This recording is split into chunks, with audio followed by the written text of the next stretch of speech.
the Ball Saturday on News Talk. John Duggan with you through until 5. You can text us 53106. We're streaming the conversation as well. Listen on News Talk. Also watch us on the digital and social channels for Off the Ball, from Periscope and Twitter, at Off the Ball, YouTube, Facebook, and on the OTB Sports app. If you haven't downloaded it already, do so by searching OTB Sports in your app store. This is the Saturday panel. Don't know about you, I felt a bit strange in the last couple of weeks. I'm not thinking about COVID-19 for the first time in a couple of years. And next week we have the Six Nations back, with crowds, with the rituals, the hip flask, the sheepskin coat, to give the cliches, to meeting friends, to having the conversations, to maybe booking a trip to Twickenham or Paris. It's absolutely fantastic that it's back with full houses.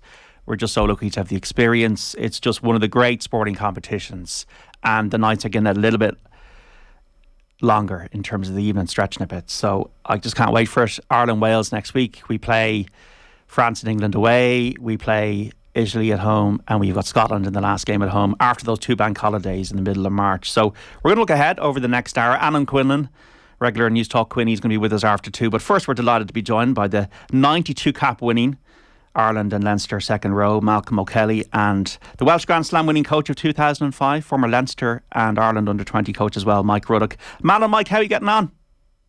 Yeah, good. I'm getting my Welsh accent back, John. It took me a little while after moving back to Wales 2 years ago, but it's coming through strong, I think. So, back talking with a Welsh accent again. Osprey's director or development manager, is it now? You're involved with the club there at the moment, Mike? Yeah. So look, I'm in my 60s. I didn't want to sort of stay in frontline coaching. I did my 35 years.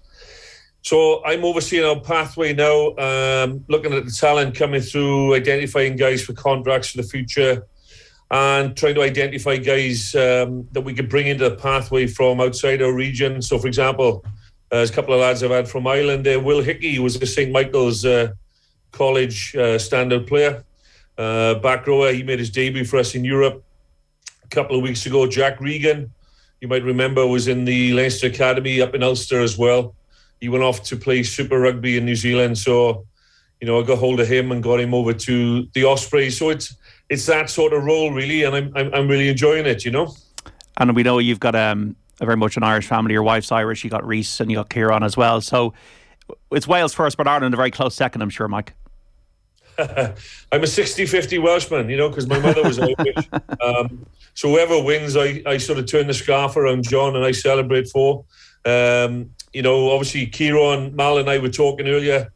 He was asking me about Kieran, who played a couple of games for Leinster, was in the Leinster Academy. He's now one of the conditioning coaches for the Ireland team. So he'll be on the sideline warming the subs up next Saturday. And obviously, involved with the Irish camp. So we want to, sort of support him. But obviously, as a Welshman as well, we're hoping that Wales hit a bit of form and defy the odds and play very well over in Ireland. But, it's going to be a tough ask for them now at the moment, given their form in the autumn. Big time, Mike, and great to talk to you again. Mal, 92 caps, as I said, for Ireland. I remember being at Twickenham in 2004. That was such a great day. What does the competition mean to you as a whole, the Six Nations, Mal? Six Nations is, I think, as a player, it's just such an exciting competition to be part of. It's something that you really want to be part of. You want to be playing your best. It's, there's just nothing like going out and playing for your country.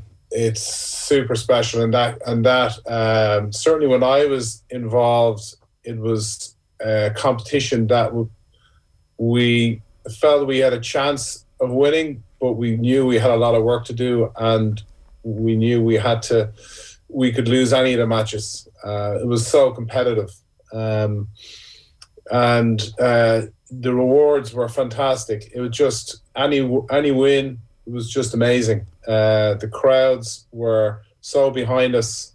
The atmosphere is so amazing. Like, you go and play in Twickenham and the Millennium Stadium in Wales and over in Paris and Murrayfield. It's just unbelievable. The atmosphere is incredible, and it's just something that it's hard to put into words, but it's such an amazing emotion and a great pride to have been involved in. And Mike obviously was involved in coaching Wales for a long time, And it's just an amazing thing to be part of.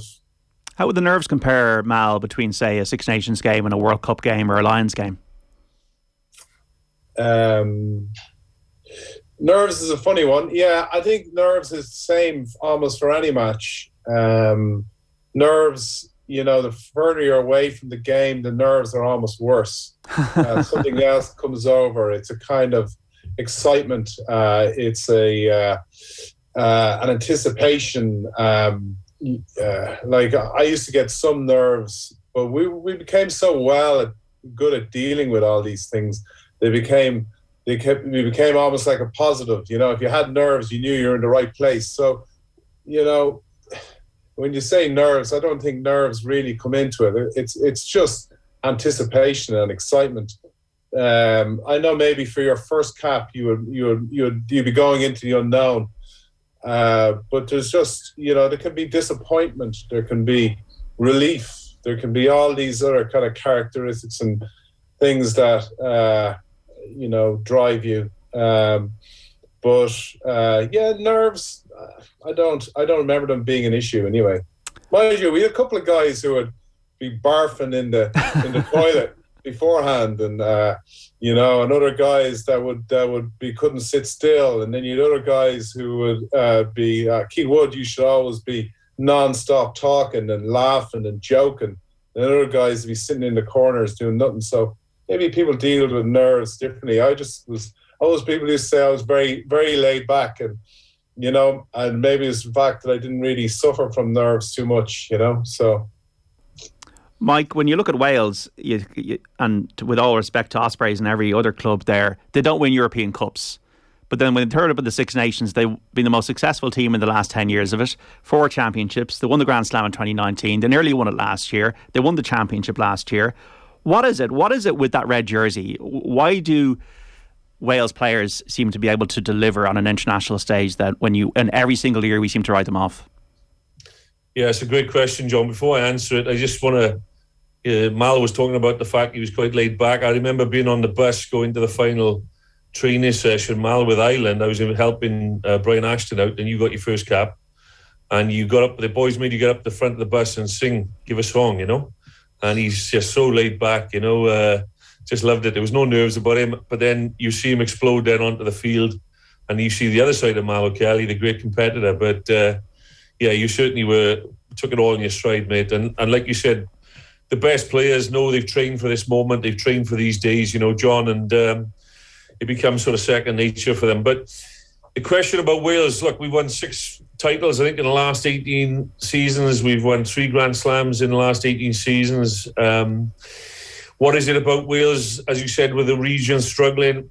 Well, in Wales, we are quite tribal. We're very tribal, in fact. And the only time we ever really came together was under Queen Boadicea, when the Romans invaded, and we all sort of clubbed together and bashed up the Romans a bit. And they found it tough to get into Wales. So it's the same with the Welsh team. We sort of got this unique ability to all come together. Mal's played in the Millennium Stadium, the Principality Stadium, as it's called now. He's heard, everyone singing Bread of Heaven. These guys who might have struggled for their regions, struggle in Europe, are now 10 feet tall. The whole of the country are behind them. The heritage, the expectation, the support, the confidence that gives them is unique. And who would have thought last season, coming into last season's Six Nations, that Wales would have won the Six Nations? Who predicted that? Because they're pretty poor in the autumn beforehand, and they were like 2 minutes away from winning yet another Grand Slam out in France. I mean, it was unbelievable. So, look, I'm sitting here thinking it's going to be really tough for Wales in Dublin.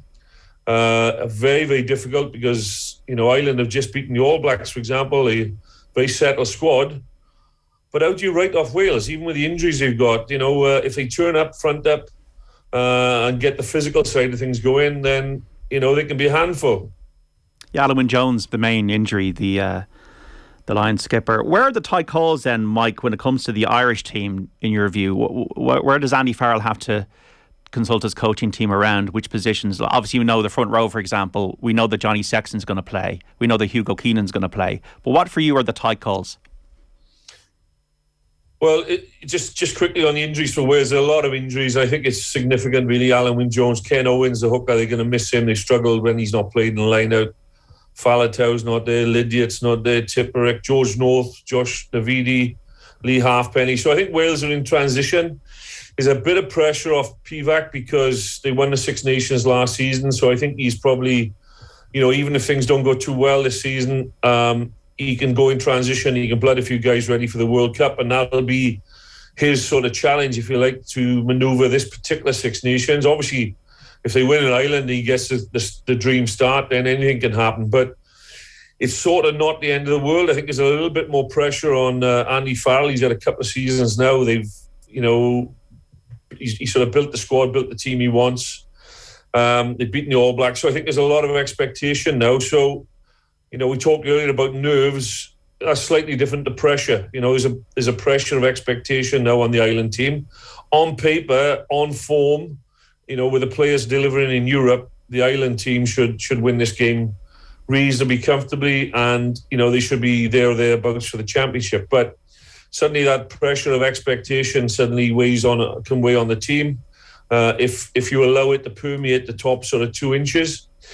In terms of the calls, well, the pack is very settled. I'm going to claim that I put a bit of Gwent into the Irish pack. I coached Dan Sheehan, Ronan Keller in Lansdowne, James Ryan in Lansdowne, straight out of school, Ian Henderson, Tyg Furlong, George van der Fleer, Tyg Byrne, Jack Cohn, and all those boys through the under-20. So I'm claiming I put a bit of Welsh Gwent into them, and they're pretty settled. They're pretty settled. So I don't think there's many tight calls in the pack. I think obviously there's a little bit of pressure around whether Conor Murray starts at 9. Sexton obviously is a fixture at 10. The wings possibly are up for debate. Henshaw obviously is a shoe-in. So it's just around one of the centre spots possibly, and around the wings. Otherwise, it's very settled, very, very settled. Scrum half possibly. But, you guys have been watching the team and watching the provinces, so you'll know a little bit more about that for me. But the first thing I can sort of point to is how settled that squad is. Mal, when we look at the Ireland team, I was kind of going through it today, what it might be against Wales. I would say probably 11 Leinster players. They're playing week in, week each out. Matt Williams had an article today about the Wallabies in 91 and how they had such a settled team, and how much of that familiarity is really helping Ireland right now, and the continuity between the provinces and the national team? Without a doubt, it's been over the years. It's been a huge help to Ireland getting off the mark. There are threats to it as well, but there's undoubted opportunities there. The fact that your player, what he's going to do, the movements and the line out, how to lift the guy, the way it works. But there's also threats there as well. When you've got big cliques, and you've got a Munster clique, a Leinster clique, and those guys play a certain way. So it's very important for all the guys to come in and put down their Leinster jersey, put down the Munster jersey, Ulster Connacht, and put on the Irish jersey and play the Irish way, and not to fall back onto what works with Leinster, what works with Munster. They need to be all playing off the same hymn sheet, believing in the plan, and then the fact that they kind of know each other and know how to run off each other and know what each other does, know the characteristics, know that they can rely on each other, that will stand to them. Our rugby coverage and Off the Ball thanks to Vodafone, official sponsors of the Irish rugby team of us, everyone in. We have got to let you go shortly, Mike. I know you've got to go off to the Ospreys later on, but we really appreciate your time. Just in terms of the overall competition, England, a little bit of transition. No Owen Farrell for the tournament. France haven't won the Six Nations since 2010. Amazingly, obviously Dupont is the fulcrum of their team. How do you assess the overall competition? Well, as Mal said, it's just absolutely brilliant. It's just so exciting. It's I think in the Southern Hemisphere, there was a period where we all sort of looked with a little bit of envy at Super Rugby in the early days and sort of Tri-Nations. But, when you sort of keep boiling it down and keep looking at it, we realised they were very envious of our Six Nations and the magnitude, the intensity of it. It's just such a premier tournament, and it's just incredible the way it sort of captivates the hearts and minds of everyone involved. As to the teams, I've always been a big believer in momentum in any tournament. Certainly with Wales in 2005, we were in transition. No one expected us to do well. England, Clive Woodward had sort of stepped down. Andy Robinson came in. He changed the team around a little bit, and we saw an opportunity. They were world champions at the time, but they were starting to break up a little bit, some of the combinations they had. And, we got a result against England in the first game that builds momentum. In fact, we didn't just beat England, we absolutely hammered them 11-9. Gavin Ensign battered Matthew Tate, you might remember, with a couple of tackles. And the point of that story is, if you can just win that first game and build some momentum, anything can happen, You look at France and you think, well, they've just beaten the All Blacks. They're going to come into the tournament so confident, really. Can they be consistent? I mean, that's the big thing with France. No one really wants to play them when they're on fire, but if they turn up on one of those days where they just don't seem to be on the money, then obviously they're very, very beatable. You're right about England. They've lost a lot of key players, and again, Eddie Jones is under a little bit of pressure to sort of change around his squad and sort of create a fresh look. So a bit like Andy Robinson did back in 2005, if there's a couple of guys and a couple of combinations that are not quite on the money, then suddenly England become very vulnerable. So, you'd have to say Ireland, with such a settled squad, in which with the form and the confidence of beating the All Blacks under their belt, you'd have to say Ireland would be pretty much, in my mind, one of the favourites or the favourite team for the Six Nations. And just to finish, Mike, a quick score verdict on Ireland-Wales next week? I have no idea at all. I have no idea. I mean, this is the first game. Everyone's going to go in. I expect Ireland to win. Okay. But who knows? Okay. Mike, great to see you again. Great to talk to you. And good luck with the Ospreys later on today. Thanks a million. Good to talk to you, John. Thanks, Mal. Goodbye. Mike Ruddock there. Mal O'Kelly, thankfully, as well, is also staying on with us until 2:30 with Quinny. Quinny coming up after 2 on our Saturday panel preview of the Six Nations. Any questions or comments for the guests? Who's going to win the tournament? Who do you want to see in the Ireland team? Which Ireland player will surprise in the tournament? Are you going to Twickenham or Paris? Are you planning your trip? And what is your match day ritual as well for Six Nations game? We'd love to hear from you. Off the Ball Saturday on News Talk. Back after the news. The Saturday panel on Off the Ball.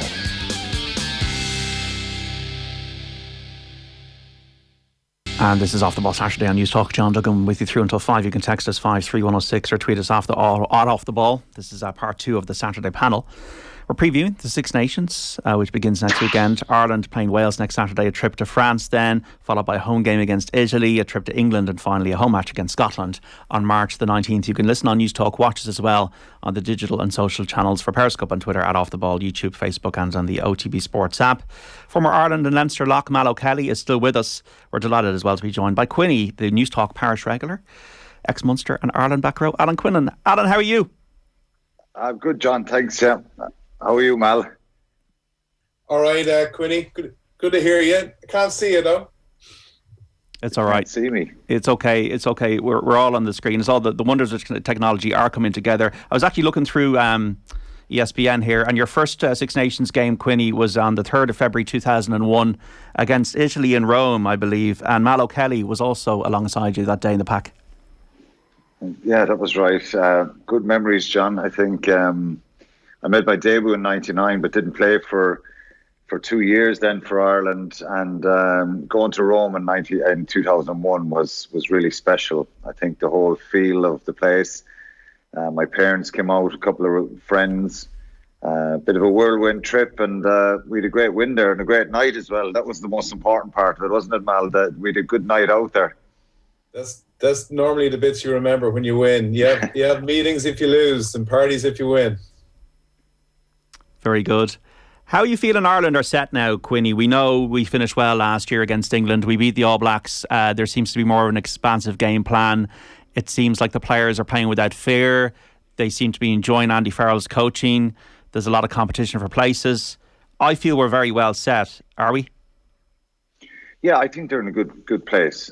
We have to probably be a little bit careful about getting too excited, because I think what happened in 2018 and then, winning a Grand Slam, we all got, I suppose, not ahead of ourselves, but really thought that the World Cup was going to be a successful tournament for us. And all of 2019 was pretty disappointing, to be honest. The Six Nations, the World Cup warm-ups, the World Cup itself.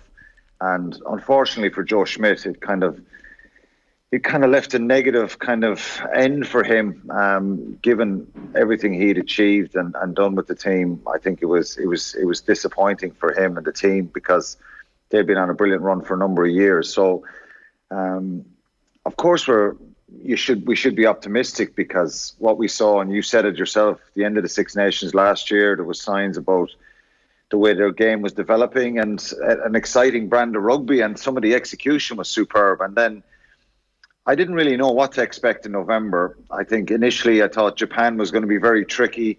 We certainly owed them one after the World Cup, but I thought that they'd make it really difficult for us. And I just thought that performance was so clinical, execution. They won all the physical exchanges, and it was a really impressive performance. And then obviously the All Blacks the week after, and they finished on a high then against Argentina. So I think they've taken a step to a different level as regards the attack, and they've, Mike Cat was under getting a lot of criticism about the style of play, maybe kicking too much and not seeing enough attack. And we saw bucket loads of that in November, which would give you cause for optimism.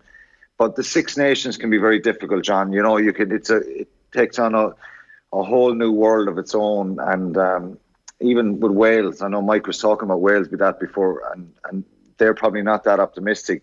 Usually Wales win the tournament when people are writing them off. I think there's definitely reason to be optimistic and confident that Ireland could do well in this tournament. But the two big teams, England and France, are away from home. Big time, Quinny. Yeah, and you spoke about the World Cup there. And Mal, Jack Carty hasn't played since the World Cup. Got a bit of criticism, but he is in good form for Connacht. He sees a space. He kicks the ball well. He seems to be up for it. It's likely now that Carberry might not be fit as an understudy for Sexton. We know Sexton's the first name in the team sheet, but Jack Carty's going to get his chance at the end of games or maybe in the Italy game, and hopefully he can flourish back into the role. Yeah, I think that should be a key takeaway for Ireland at the end of the Six Nations, in that they have, either blooded Jack Carty or we've discovered a suitable replacement for Johnny. Because we all know Johnny's injury profile, and we can't rely, and nor can any country rely on one player as much as probably we do. So for that reason alone, the likes of getting Jack Carty involved, be him starting in a game as well, would be fantastic for him and for the squad as well. He's shown what he's capable of in Connacht. He's got a huge range of skills, and I think for Ireland and for his development, it's been able to pick the right thing and choose the right thing and find the right play that suits this Irish team and what they're doing. He will obviously bring something different than what Johnny brings, but he can equally bring something as effective as what Johnny brings. So it's really important for him that he gets some game time and as you say, not just 10 minutes at the end of a game. He does need a chance to develop, because it is a very high intensity, high pressure environment. Conditions are not ideal.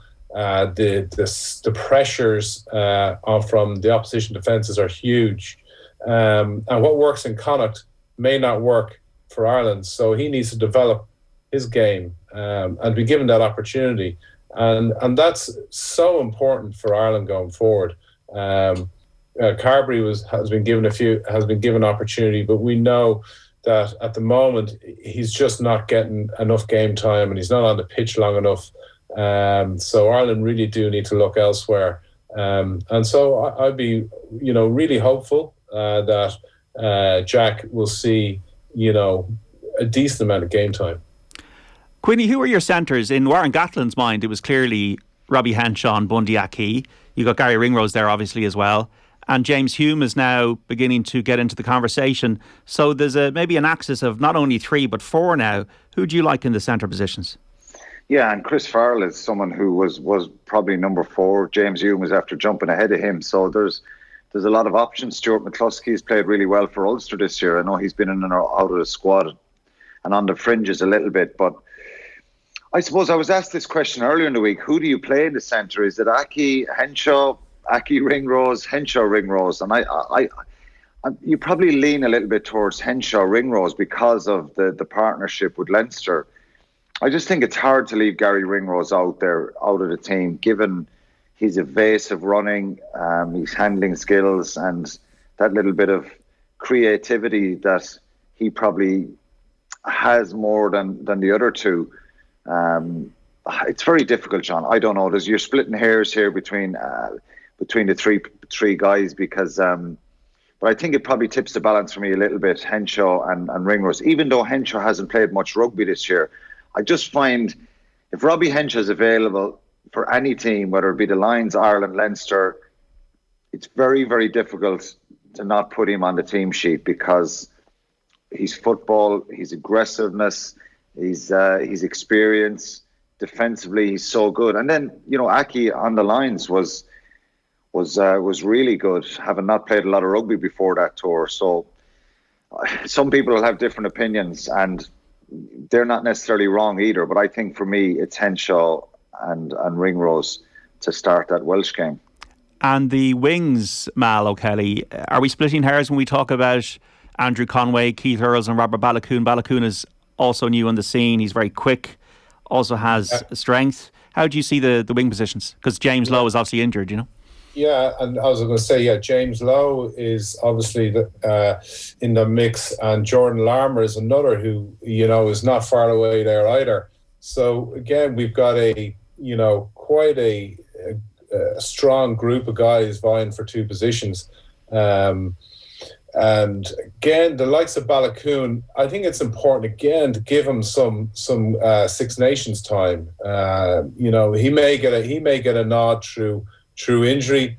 Whether they would start him now, I would probably think they'll stick with the 2 Munster boys, just for that experience and the real safe pair of hands. But I think Balakoon is certainly one who I would again think it important that Ireland feature him in some shape or form, be it off the bench or a start in one of the other matches, and you don't want him just getting 5-10 minutes. Again, you just need him seeing some game time. I'm not sure if we'll see James Lowe this Six Nations, but obviously if he was to come in as well, he adds another dimension as well that I think would be valuable for Ireland in the Six Nations. Someone who can give you those few yards, and he showed what he can do defensively as well against New Zealand. So I think again we're well supplied in that regard. So yeah, positive problem. And also positions, Quinny, that there are possibly no rivals for, and these players are so important and they don't get talked about because maybe there's no competition for their places. Hugo Keenan is one example at full back and Tyke Furlong at number 3. It's a concern, John. The full-back position, Hugo Keenan has made it his own. I think he's a wonderful footballer, balanced runner. He makes really good decisions on the field, and he's someone who's... I hope people believe in his value and understand his value. He's been absolutely rock solid for Ireland and really intelligent footballer. It's a concern. If Hugo Keenan got injured, who plays full-back? And that is a worry and a concern. Zebo is probably the most natural replacement full-back. He's not in the squad. He hasn't played enough rugby for Munster Jordan Larmour has played full-back before, and as Mal mentioned, I watched Jordan Larmour closely against Montpellier, given it was a very weak Montpellier team 2 weeks ago. And there was something about him that I thought he had a spark back in his game. He looked really strong and physical, and he still is a real option. He's an extra. He's one of these players who has that X factor, who can do something really special. So Balakoon, for me, I think if Andy Farrell can get him in there and he can prosper there, would it be a tough call on Keith Earls or Andrew Conway? Yes, it would. I think Conway played really well in November. Keith Earls has been, outstanding for Ireland throughout his whole career. Hasn't played a lot of rugby recently. Most probably will play in the left wing with James Lowe gone. But I just think if you can get Balakoon in there, and given the World Cup is less than 2 years away, and the out-and-out speed of this guy, if he gets his confidence up and starts getting enough a ball in space, I think he can really hurt teams. But it would be a concern, the full-back position, if Hugo Keenan didn't play. I think with the tight head position, obviously Andrew Porter can move over there. Keane Healy, Dave Kilcoyne can come in. Finlay Beelum. There's a little bit more depth there. I think Porter is such an important player to Ireland now, and given that if they're fit and well, Porter, Kelleher and Furlong will start. They're world-class players. They can make a real difference. They've such a physical presence, and they're great footballers as well. But any team, and I don't think we can afford to lose someone. We can manage probably without Tyke Furlong for a game or two, but I think he's a big loss because he's the best tight head in the world, and he is so aggressive and so physical with the ball, without the ball, and he gives so much options in attack. If there's any kind of concern for me, and it has been maybe an issue in the last couple of years when we've played big English pack or South African teams, or is the second row, is that bit of ballast, that bit of aggression, that bit of brute force. And the game is changing a little bit, and we're not stuck. I'm not stuck in the old days of having a big bruiser of a second row, because we have James Ryan, Byrne, Henderson. They're brilliant footballers, and they're great players. But what the front row and what Furlong gives with aggression is, and his footballing skills is second to none. Of course, he'd be a loss if he didn't play, but I just think the one that really stands out for me is Hugo Keenan, because it really disrupts that back three and will give the opposition possibilities of really targeting that area. And with Keenan there now, I think he's been rock solid under the high ball. 53106, lads, my brother Johnny Ball was terrified starting secondary school. My father told him, go into class and make friends with the biggest guy in your class and nobody will mess with you. Malcolm was the biggest guy in the class. My father was right. Mal O'Kelly on 53106. He was a gentle giant, John, a gentle giant. I met Mal when I was about 18 or 19 on one of these national camps in Dublin, and I was the same. I could not get over the size of this fella. And but he was a gentle giant. He wasn't scary at all, really. Off the field, I would say. Not even my shaved head, Quinny, or was it? I kind of had a bit of a skin. I had a bit of a skinhead myself back then. Yeah, but I just couldn't get over how tall you were. Grown now since. Yeah, and I've still kept it tight. But anyway, very good. It works for some people, John. I think in school. Yeah, it does big time. We're previewing the Six Nations on Off the Ball here. Our coverage thanks to Vodafone, official sponsors of the Irish rugby team of us, everyone in, Quinny and Mal O'Kelly here. Just on the second row that Quinny was just referring to there, Mal O'Kelly, that's your position. Ian Henderson is injured. Whether he'll be back for the Wales game or all the games remains to be seen. But at the moment, let's just say he's not. James Ryan's going to be one of them. Who's the other player going to be? You've got Tyke Byrne, is a very versatile player, and you've got likes of Kieran Treadwell and Ryan Baird pushing for a spot. Yeah,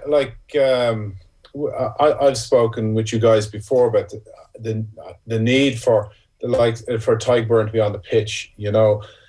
He's such an important player for Ireland around breakdown, and just as a footballer, he can fit in to the back row and equally into the second row. And with the likes of Ian Henderson out, Tyke Byrne is just a great fit for Ireland and just a great safe pair of hands. And James Ryan, he hasn't played much football, but you're asking a big ask for him to come in and get up to speed And I think you can carry one guy like that. He's such a phenomenal athlete that he's well experienced, so should be able to get off the ground running.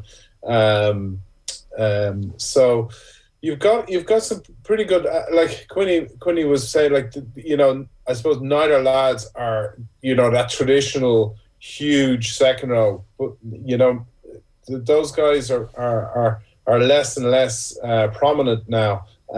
We see more and more guys coming from the back row, coming into the second row. The importance of being, around the park. It's maybe not quite as important to be quite as big. It's about being mobile.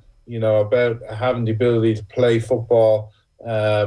So both these guys can do that.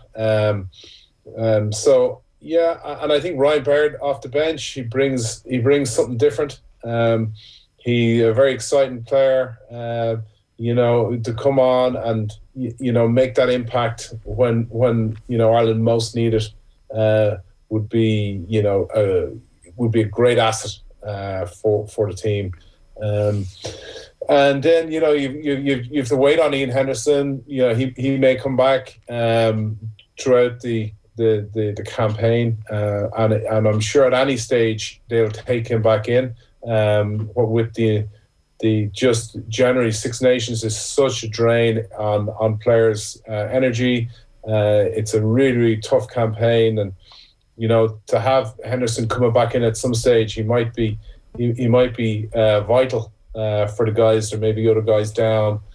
So I think it'd always be good to keep an eye on where he is and when Ireland can use him. When we talk about your position, Quinny, in the back row, is it a case that it's Doris, Van der Fleer and Conan with Peter Mahoney kind of floating, because Mahoney can do all the positions, he can cover all the positions? Yeah, it is, I think. And again, that's based on November. And I think Peter O'Mahony, in fairness, has played really well this year for Munster in tough, challenging circumstances. I've watched him pretty close. And when you do some of the commentaries and some of the games, you get to see it from a really high up angle, and just his work rate and his contributions, I think. And he knows that he's not a young fella anymore. He has to play well, and he has to show that desire to try and stay in around the Irish squad. And he'll know that Doris is a wonderful footballer, and he's a really exciting player who offers, such a variety to his game. Jack Conan, I think what he's done in the last 14 or 15 months has been brilliant. He's taken his game to a new level, and Van der Fleer. So it's a very difficult back row to get in, and I experienced that a lot in my career. Every time I got close to the Irish team, there was, a Jamie Heaslip, a Stephen Ferris, a Sean O'Brien, a Dennis Leamy there, Simon Easterby. It was just the list was endless, and it's a very competitive area. Nick Timoney has done really well for Ulster, and some of the fringe players might get many caps throughout their careers if these guys keep going for the next couple of years. But that's what it looks like, John, to everybody. There's no great surprises. There won't be any great surprises in this Irish team that's picked for Wales next week. And I think that back row were absolutely outstanding in November, and they're going to be really, really important to us if we want to be competitive and maybe in with a chance of winning the Six Nations. I think they're vital, those three. We spoke about Wales with Mike Ruddock before 2 o'clock, and folks, if you missed the first half of the chat, you can check out the podcast on the OTB Sports app a bit later on. Scotland, Mallow Kelly, I'm looking at the stats here. In the last 15 months, they've beaten Australia, England, France and Wales. Finn Russell, we know, is a maverick almost player. Stuart Hogg, they roll off the tongue. Gregor Townsend's done a very good job in coaching them. How have they become a team now that were once maybe seen as the 4th best team or the 5th best team in the competition to a team that has to be reckoned with now and could cause us problems in Dublin? Yeah, well, firstly, I agree with you. I think Scotland have really come on, and the stats prove it. I think it's a lot to do with their structure within Scotland.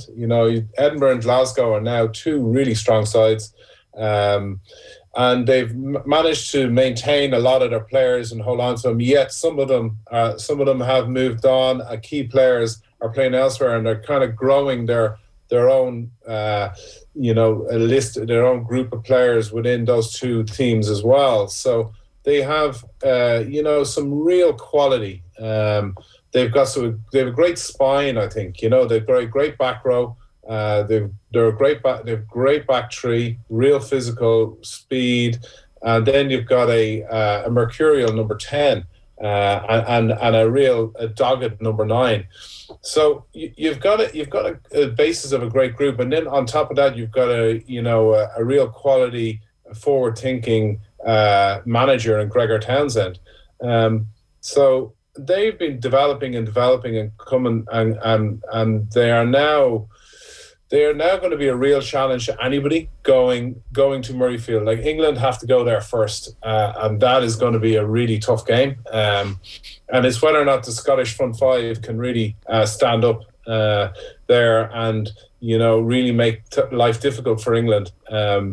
Because I think England will be conservative going into playing that game, and I do think if Scotland really go for it, then if Finn Russell can make the right decisions and not absolutely blow up, then Scotland are going to be a real challenge. And I would be hopeful the fact that we've got them at home, that we will be able to do a job on them. But they'll do well because they've got France at home as well, and then they've got Italy away and Wales away. So it could be just us who beat them. That's the way I'm seeing it.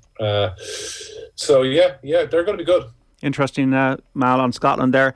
Quinny, England, Eddie Jones is there for one reason, the World Cup, obviously, and he's trying to get players into different types of positions, and Owen Farrell is injured. Is Marcus Smith somebody from a non-Irish perspective we might be talking about at the end of the Six Nations? Yeah, he is. He's very talented. He's still a bit of a maverick for sure. I think Owen Farrell is a loss. His presence, albeit I don't think he was at the same level as he has been in the height of his powers. I think he's obviously pushing on a bit now, but I just think his experience, his steel, his tenacity will be a loss to him. But Smith is a very talented player. He reminds me a little bit of Finn Russell. If you give these guys time and space and they can do brilliant things in the field. You've got to put pressure on them, and the Six Nations, and Mal will tell you, is full of pressure. You can be fancying your chances against a team, and they can make it really, really difficult. I've said it so many times over the years. We would regularly beat the Welsh regions and become pretty comfortable. And you see the same guys in a Welsh jersey, and they just take their game and their aggression and their passion to a different level. Scotland are like that as well. At times you fancy your chances, and I think it can be, Marcus Smith is someone that I just believe if that English pack perform for him, he can hurt teams. He can really cause problems for him if England get in their flow, and I don't think they'll be as bad as they were last year. I think they're a different side now without the Vunipolas, and he's obviously made a decision that they're not going to be part of his plans going forward. Maybe they will come back in his plans, but they're not as fearsome looking, and they don't have that fearsome feel about them that they did have the World Cup when you had Tuilagi and the Vunipolas. Atoje is obviously still a world-class player and can hurt a lot of teams, but there's it's big pressure on Marcus Smith for this Six Nations now, and it'll be really interesting. England are a little bit the unknown going into this game, even though they have lots of good players. Tom Curry is world class. Luke Cowan-Dickey, I think, has become a top class international hooker. But it'll be really interesting to see how they go. And Mal mentioned this. They've got to go to Scotland. Scotland beat them in Twickenham last year, and that's going to be a humdinger of a game. And it can really, the momentum you gain out of the first game can propel you forward, or it can really kind of be a negative for you. So that's a big game for both sides there. We have France the second up, Mal, and around Valentine's weekend, and it's interesting that they host England and Ireland. They need to win the competition. They haven't won it in 12 years. They've got a World Cup. They'll be hoping to win the World Cup for the first time at home. Gauthier and Edwards, they'll obviously be trying things out to a degree in the Six Nations. But they've got Dupont, Ntamack, Jalabert. Is it set up for them to win it? Well, they do have Ireland and England at home. There's nothing easy about winning a Grand Slam. They have shown before their ability to absolutely throw it away. They have an incredible amount of talent. They have great young forwards who are so powerful.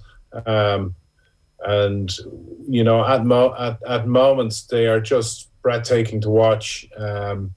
obviously with the likes of DuPont and Entomac, having your best players in the right positions, key players that can dictate the game, can turn the game on its head. And it's hard to find flaws with those guys. They just really are super players. And also they've got a great squad, not just, they've got players that can come in and out. And then, they've got a lot of great match winners out wide. For me, it's all about that, that the top 2 inches with the French. I think Galtier has been working hugely with them. And their defence has come on incredibly. So they are more consistent. I think over the period in over November, they had a really solid win against Argentina, a little bit nervy. And then they had the New Zealand win, which was just incredible. So those guys have been working hard on their ability to,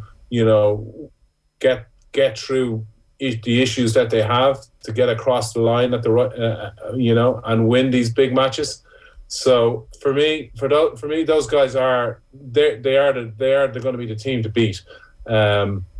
We have to go there and win, which is something we rarely do. And for them, they would see us as probably their biggest threat.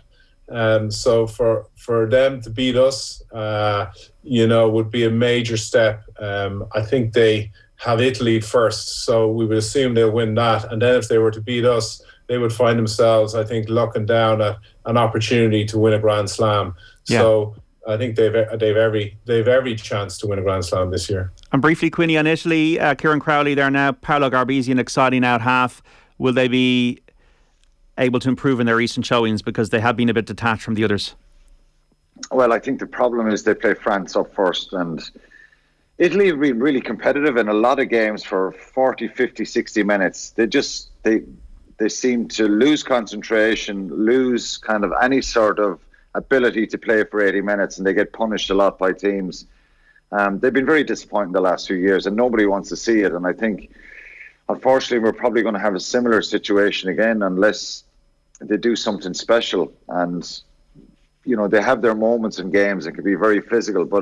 And I say this because Mal can probably relate it. When we played Italy, back when we played a lot, and I was involved in a lot of Italian games, you had to work incredibly hard to break them down. They were unbelievably physical, aggressive, a bit of narkiness about them, and there was a bit of bite to all those games, and you had to work really, really hard to kind of get to the 50th, 60th minute, and then kind of, if we pulled away, great, which, we knew that, and that was the mentality. I think they just break down a lot now, and they allow teams score easy tries against them, and they drop their heads, and that's down to experience as well. So I think it's going to be very difficult with France in the first game, and then they've got England at home. So, and then we play them at home. So the first 3 games, could really deflate them. And I think, unfortunately, I don't see them winning a game in this tournament. Okay, we've got to leave it there. Just before we go, Quinny and Mal O'Kelly, just one word answers if you can. Rapid fire round to finish our Six Nations preview. Who's going to win it? Give a team. Quinny? France. Mal? I'll go with France. Will there be a Grand Slam, Quinny? No. Mal? What's that, sorry? Will there be a Grand Slam? I'd say, yeah, I think France will win a Grand Slam. Who's going to be the player of the tournament, Quinny? Well, if France win it, it'll most probably be Dupont. So I'd say Antoine Dupont. Would you say the same thing, Mal? I'll go with Entomac. Entomac. Which Irish player will surprise us, Quinny?